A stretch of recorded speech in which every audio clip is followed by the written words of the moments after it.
Eu, sinceramente, acho que o presidente Bolsonaro está coberto de razão ao reclamar dessa decisão do presidente do Tribunal Superior Eleitoral e também ministro do Supremo Tribunal Federal, que proibiu o CAD e a Polícia Federal de investigar os serviços prestados pelos institutos de pesquisa de opinião pública, com ênfase nos casos que são mais escandalosos, né?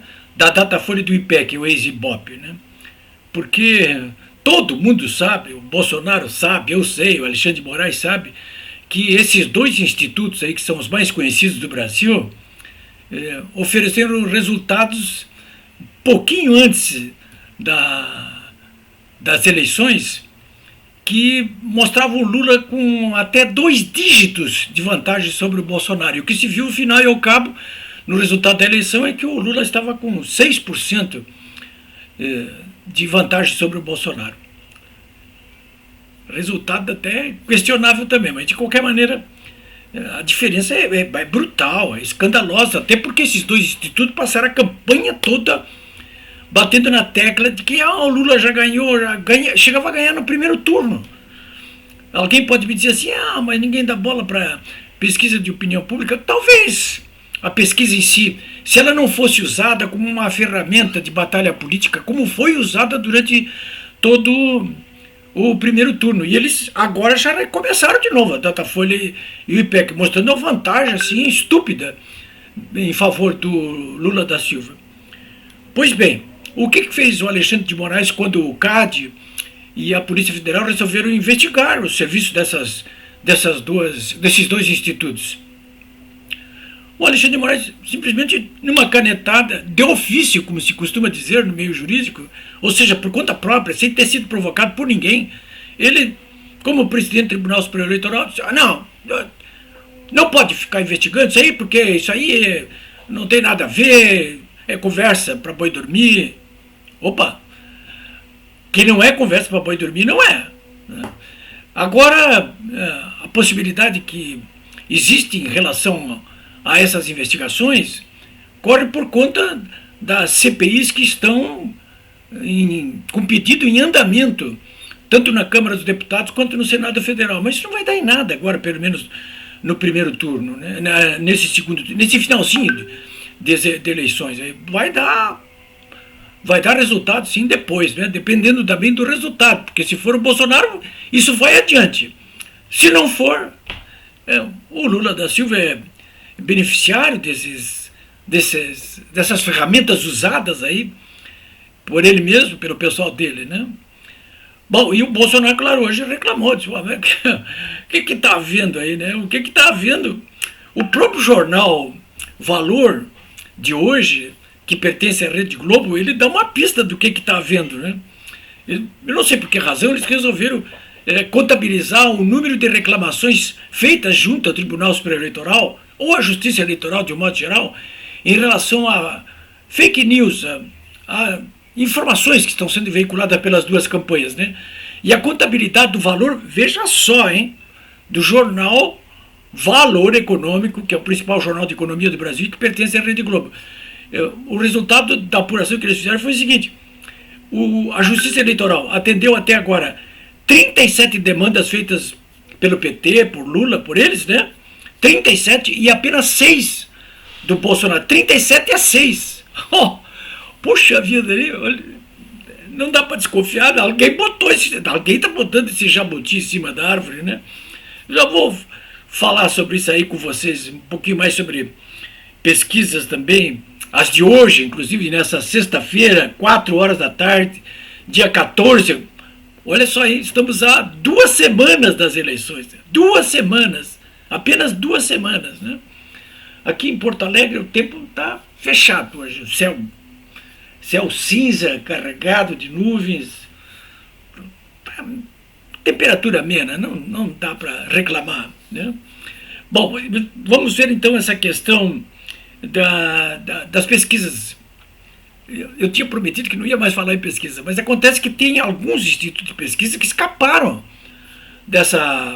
desse linchamento moral que a maioria deles está sofrendo. E eu me refiro mais especificamente ao caso do Paraná Pesquisas, né? Eu me dou muito bem com o Murilo Hidalgo, que é o diretor da Paraná Pesquisa, e o Paraná Pesquisa está sendo poupado por todo mundo aí, porque as pesquisas que ele apresentou, pouquinho antes das eleições, chegaram muito próximos dos resultados apresentados nas urnas, de modo que dá para confiar mais nas pesquisas, né? Lembrando sempre que a pesquisa é um retrato daquele momento, né? Não é o indicador, vai ganhar, tá aqui, vai ganhar por A mais B, não é bem assim, né?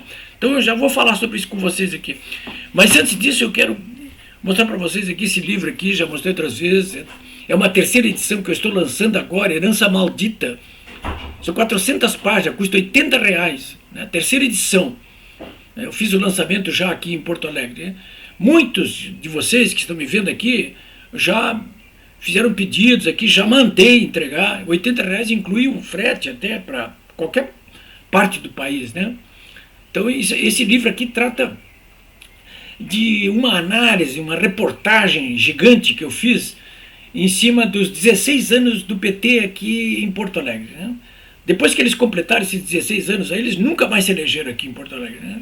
Aqui em Porto Alegre, um adágio, pelo menos para a prefeitura, quem votou no PT não vota mais no PT aqui, porque eles deixaram uma prefeitura aqui arrasada aqui em Porto Alegre.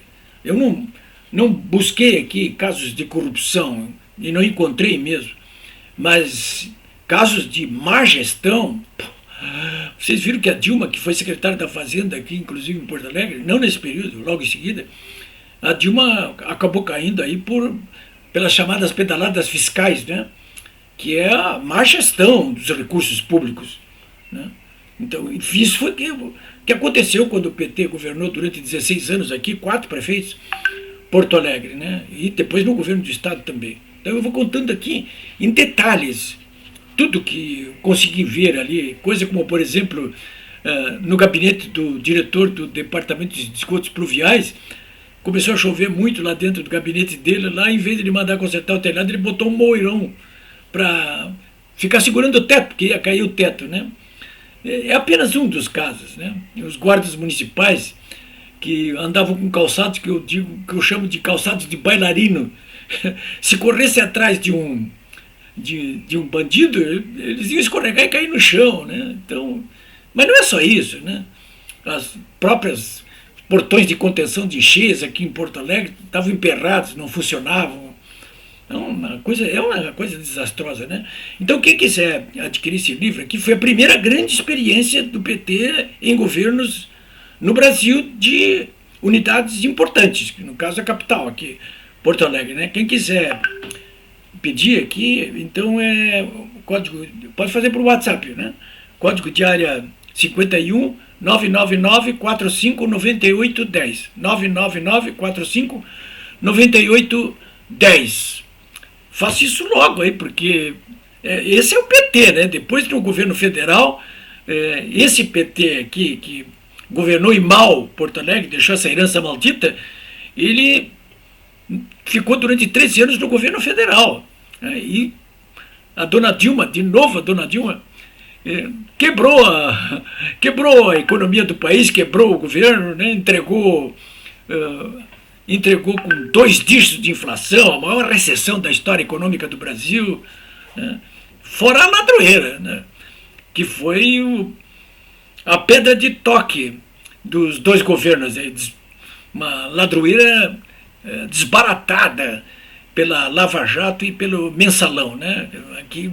O que não roubava aqui em Porto Alegre, não roubaram, porque eu não peguei nada disso aí, pelo menos aqui.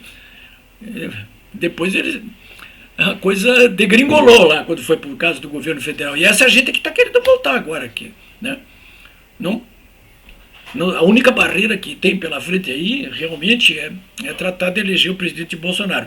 Mas então, e os institutos de pesquisas, né? Eu quero fixar bem uma conclusão que eu cheguei e que é fácil de entender, que é o seguinte: esses institutos de pesquisas, não todos, mas os mais emblemáticos, o Datafolha, o IPEC, eles têm sido usados como uma ferramenta, da mesma maneira que as decisões no âmbito do Supremo Tribunal Federal e do TSE, para ajudar o eixo do mal a voltar a dominar o Brasil.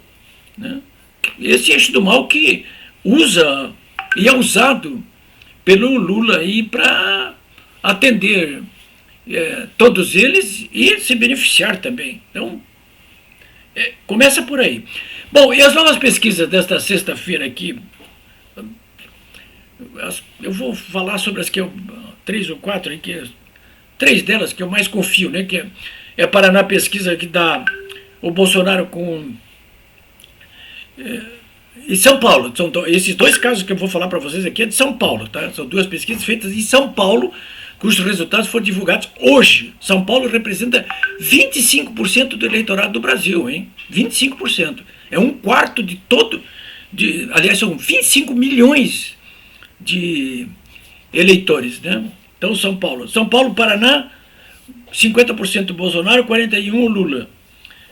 Modal Mais, que tinha dado uns resultados malucos aí no primeiro turno, está apresentando 53% para o Bolsonaro e 37% para o Lula.